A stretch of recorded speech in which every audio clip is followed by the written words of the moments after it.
यहाँ पर book name and जो राइटर नेम और एडिशन लिख दिया है जहाँ से लिए गए हैं। तो ये बुक नेम जो है, इलिस्ट्रेशन हम 9 ले रहे हैं। देखिए, बुक नेम है एपीसी पब्लिकेशन, डी के गोयल जो राइटर है उन्होंने लिखी है ये। Enter the flowing transaction in cash book with cash and bank column. ठीक है, तो हम यहाँ पर एक कॉलम बना लेते हैं जिसमें हमारे पास क्या क्या रहेगा। यहाँ पर रहेगा सबसे पहले डेट, फिर पर्टिकुलर्स, फिर यहाँ पर रहेगा हमारे पास कैश, और फिर बैंक। ये डेबिट साइड में लिख रहे हैं। इसी तरह क्रेडिट साइड में भी डेट, पर्टिकुलर, कैश और बैंक। हेडिंग डाल दीजिए क्या, cash book with bank column.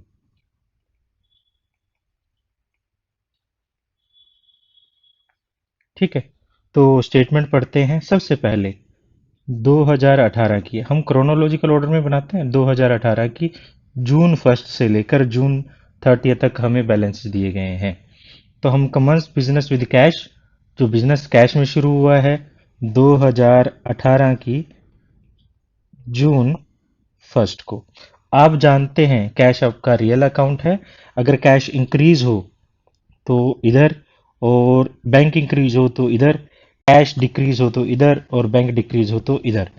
तो कैपिटल बिजनेस में आने से कैश इंक्रीज हो रहा है। कैसे आ रहा है? कैश से आ रहा है। तो कैश को हम यहाँ लिख देंगे। हमने 1 लाख रुपीज यहाँ कैश में लिख दिया। कैसे आ रहा है? एज ए कैपिटल के तौर पर आ रहा है, तो आप 2 लिख दीजिए, कैपिटल अकाउंट। ठीक है, ये तो आसान था। Come open a current account in central bank and deposited. हमने सेंट्रल बैंक में एक बैंक अकाउंट ओपन करवाया और उसमें हमने इस कैश, इस 1 लाख में से 80,000 डिपॉजिट करवा दिया।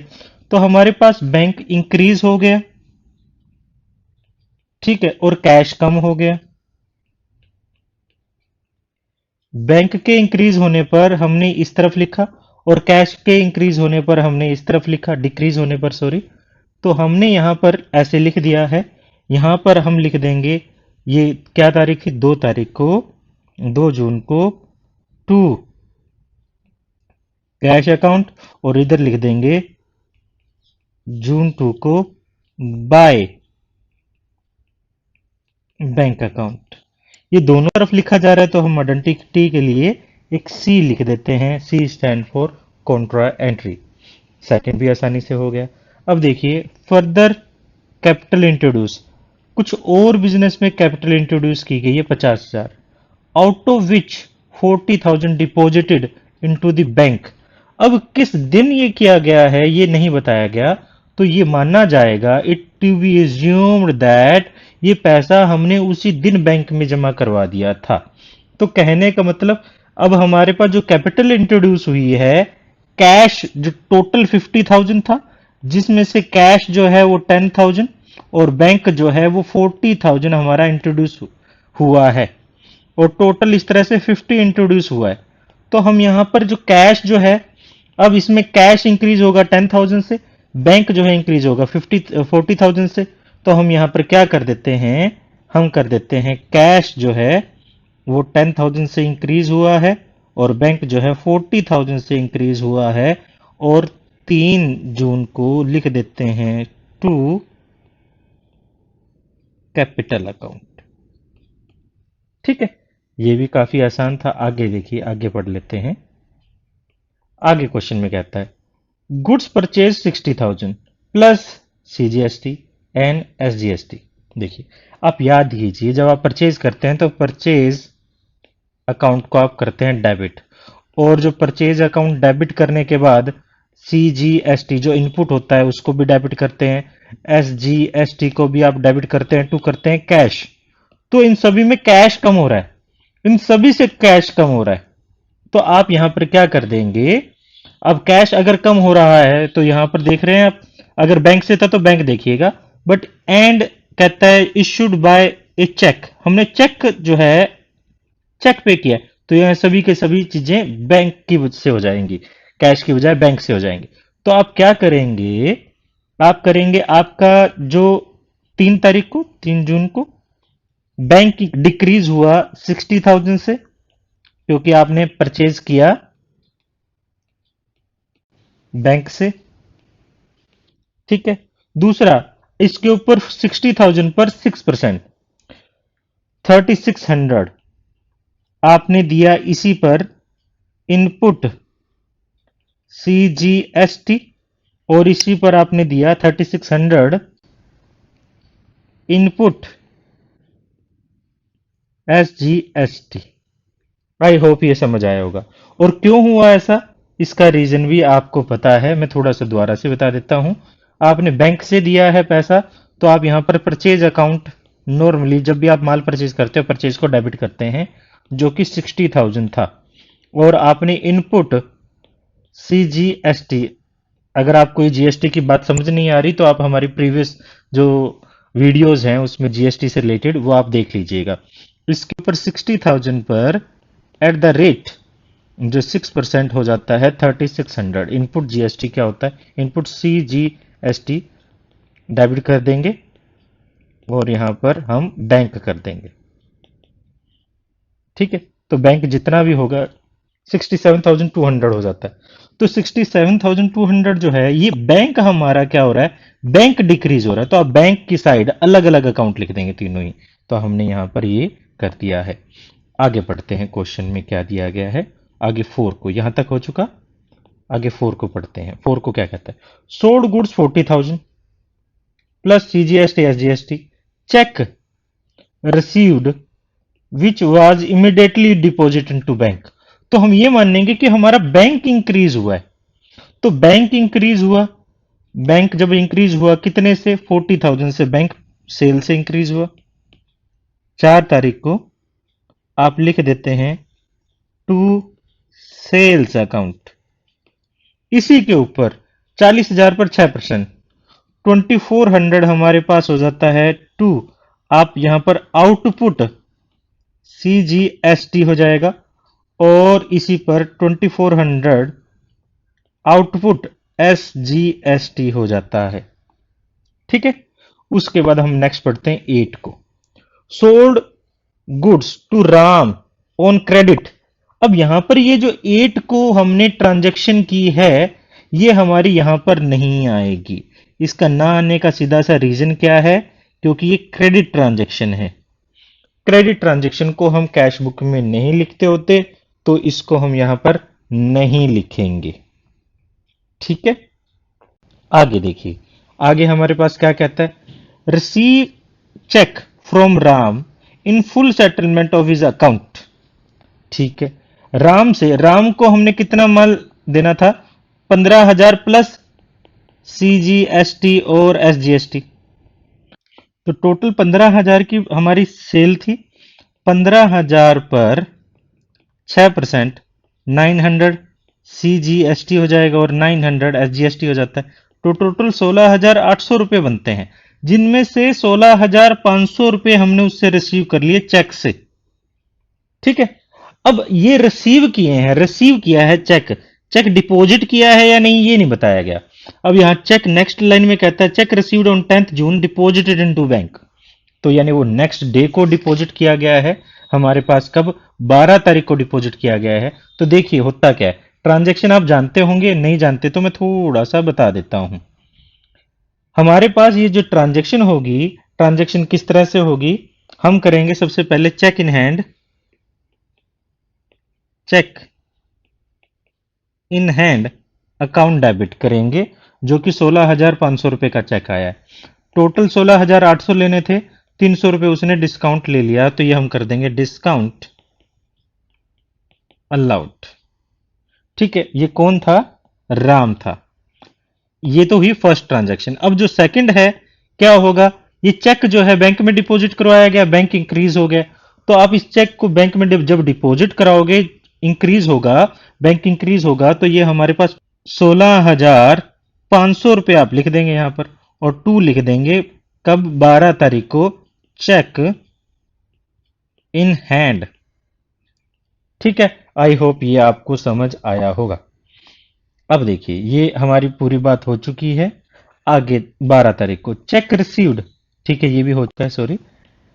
12 तारीख के बाद अब हम देखते हैं 15 तारीख को। Rent paid by cheque plus CGST and SGST. Rent हमने पे किया 4,000, सीजीएसटी हमारे पास एसजीएसटी जो है वो 6%, कितना हो जाएगा 240 रुपये, और 240 रुपये हो जाता है। चेक से पे कर रहे हैं, बैंक डिक्रीज होगा।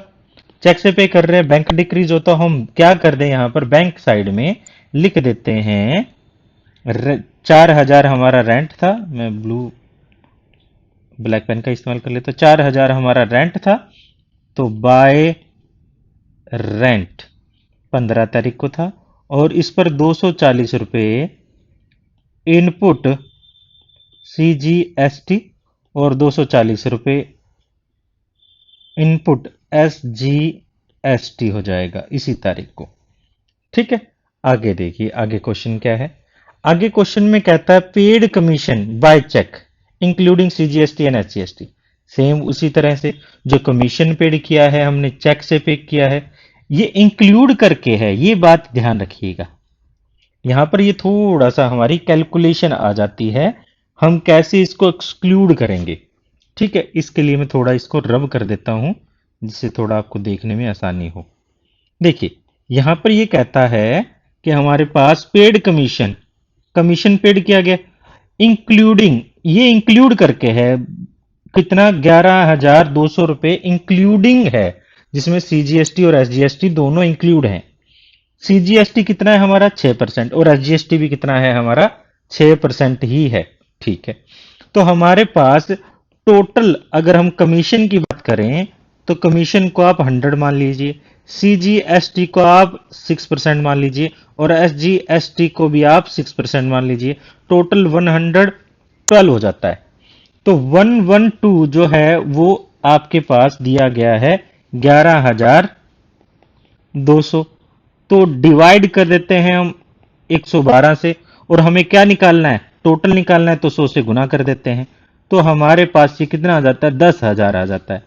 हमने 100 क्या मानना था, 100 कमीशन मानना था, तो टोटल कमीशन हमारे पास आ जाएगा 10,000, सीजीएसटी हमारे पास आ जाएगा 600, और एसजीएसटी भी 600 आ जाता है। इस तरह से आपको अलग अलग करना पड़ेगा। तो हम यहां लिख देते हैं, क्या लिख देते हैं, जो हमने यहां कैलकुलेट किया 10,000 हमें कमीशन पेड किया है, और 600 रुपये सीजीएसटी और एसजीएसटी, तो बाय लिख देते हैं यहां पर कमीशन, और बाय लिख देते हैं इनपुट सीजीएसटी, और बाय लिख देते हैं इनपुट एसजीएसटी। कब था ये, 16 तारीख को था। आगे देखिए 16 तारीख के बाद आगे draw cheque for personal use. Personal use का मतलब ड्राइंग, चेक से हुआ है तो बैंक कम हुआ है, कितने से 2,000, तो बैंक को कम कर देते हैं यहां पर हम 2,000 से, और लिख देते हैं बाय ड्राइंग। ठीक है, ड्राइंग ये हुई थी हमारी 18 तारीख को। आगे देखिए withdrawal from bank for office use. अब ऑफिस के लिए पैसा हमने निकाला है बैंक से, तो कैश तो बढ़ा है हमारा, कैश कितने से बढ़ गया है 10,000 से कैश बढ़ गया है।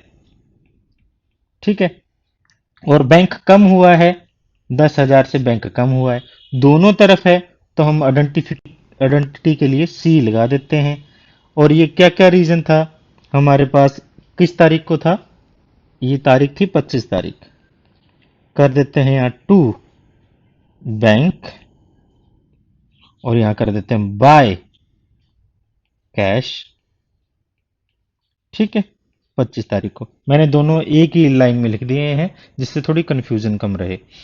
Receive a cheque from X and endorse it to Y. ठीक है, हमने चेक रिसीव किया और हमने इंडोर्स कर दिया वाई को, तो इसमें हमारा कैश बुक का कोई लेना देना नहीं है। क्यों क्यों नहीं है, देखिए जब आप कोई चेक रिसीव करेंगे तो हमारे पास क्या होगा, cheque in hand account debit to X से रिसीव कर रहे हैं, और जो वही आप वाई को दे देंगे, डेबिट द रिसीवर, डेबिट कर देंगे वाई को और कर देंगे चेक इन हैंड। तो यहां पर हमारे पास जो भी अमाउंट है एक्स वाई जेड, जो भी अमाउंट है, ठीक है, अब यहां पर आप कैश या बैंक दोनों में ही कुछ नहीं लिख रहे, इस वजह से यहां पर हमारा इस ट्रांजैक्शन का कैश बुक से लेना देना नहीं है। पेड सैलरी, आखिर में कहता है सैलरी पेड करता है, कुछ नहीं दिया तो ये मानेंगे हमने कैश में पेड किया है, तो हम कैश में पेड कर देते हैं। तो हमने 8,000 हमारा कैश कम हो जाएगा और लिख देते हैं बाय सैलरी अकाउंट। 30 तारीख की बात थी ये। अब हमारे पास ये कैश बुक बन चुकी है विद बैंक कॉलम। अब हम इसका बैलेंसिंग कर लेते हैं। बैलेंस करना आप जानते हैं, कैश बुक का डेबिट साइड का टोटल हमेशा ही ज्यादा होगा। आप टोटल कर लेंगे।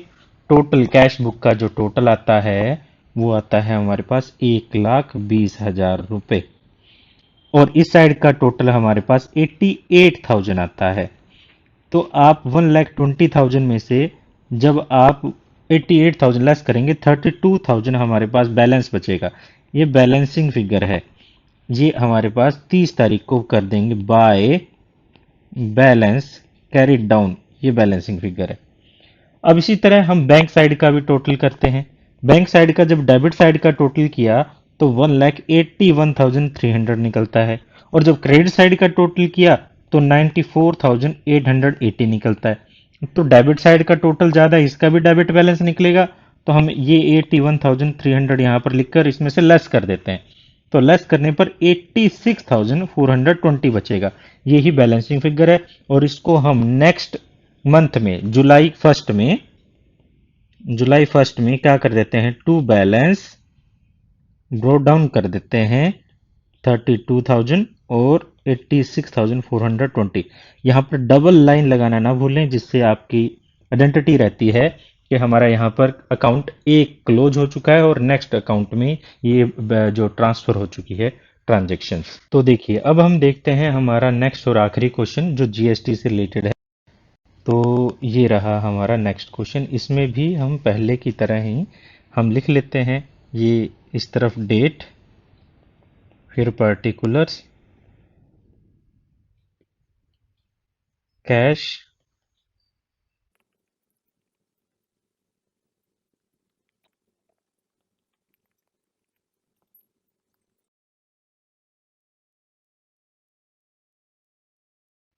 तो देखिए अब हम क्वेश्चन पढ़ लेते हैं। आई होप वैसे आपको समझ आ ही गया होगा, ज़्यादा कुछ है नहीं यहाँ पर। अब देखिए, अब क्वेश्चन में क्या है, ये फर्स्ट क्वेश्चन काफ़ी इनफ था आपके लिए, फिर भी मैंने ये क्वेश्चन लिया है थोड़ी और प्रैक्टिस करने के लिए। देखिए, तो जून फर्स्ट को क्वेश्चन में सबसे पहले जून फर्स्ट को हमें बैलेंसेस दिए गए हैं। तो जून फर्स्ट को हम क्या कर देते हैं, जून फर्स्ट को यहाँ पर ईयर दिया गया है 2017। ठीक है,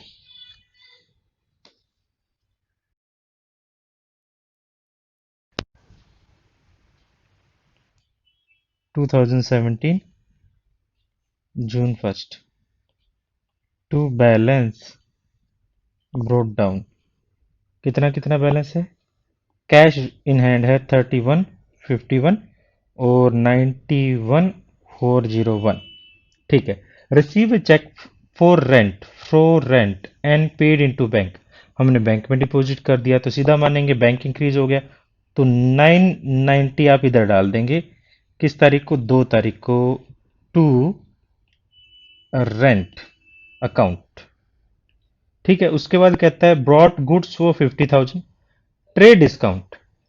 अब ट्रेड डिस्काउंट लेस करने के बाद, ठीक है, अब देखिए हमारे पास क्या रहेगा, ये 50,000 की गुड्स थी, ट्रेड डिस्काउंट 20%, 10,000 हो जाता है, 40,000 का हमने माल ये परचेज किया है। 40,000 पर आपका यहाँ पर सीजीएसटी और एसजीएसटी, कैश डिस्काउंट नहीं है, कोई दिक्कत नहीं। तो हमारे पास सीजीएसटी 6% जो हो जाएगा 2,400, और 2,400 एसजीएसटी। तो हमारे पास कैसे किया है हमने, पेमेंट मेड बाय चेक, तो बैंक डिक्रीज हो जाएगा।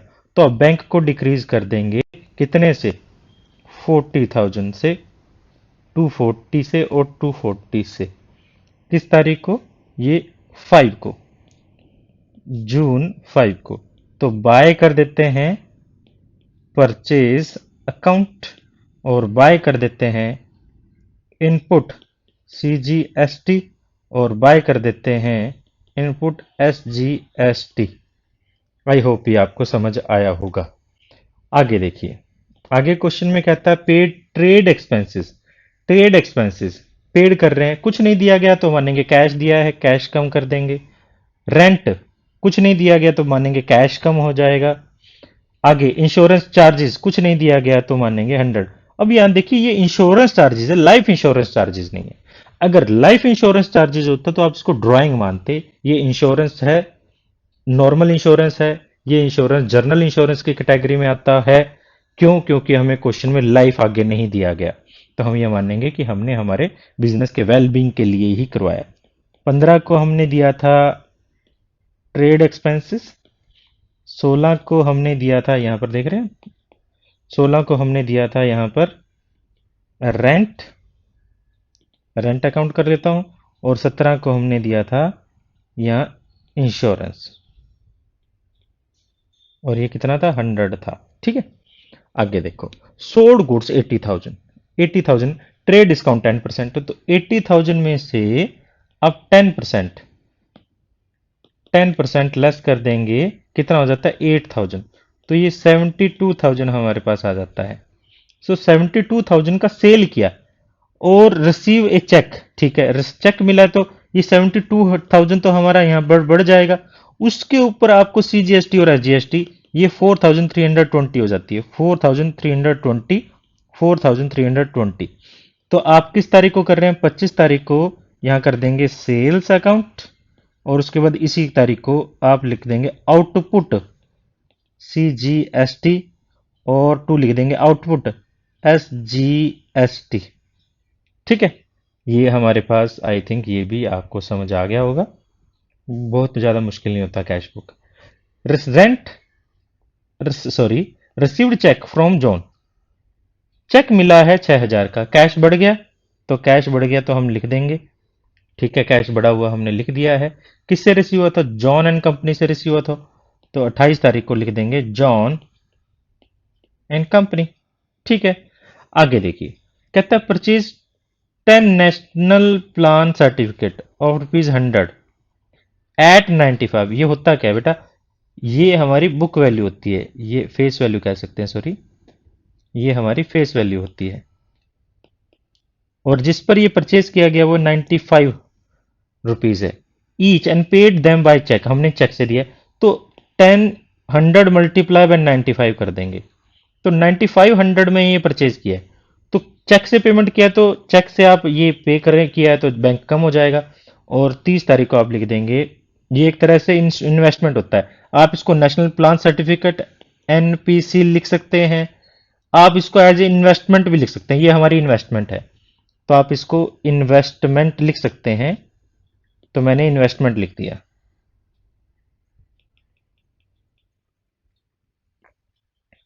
इन्वेस्टमेंट लिख देता हूं मैं।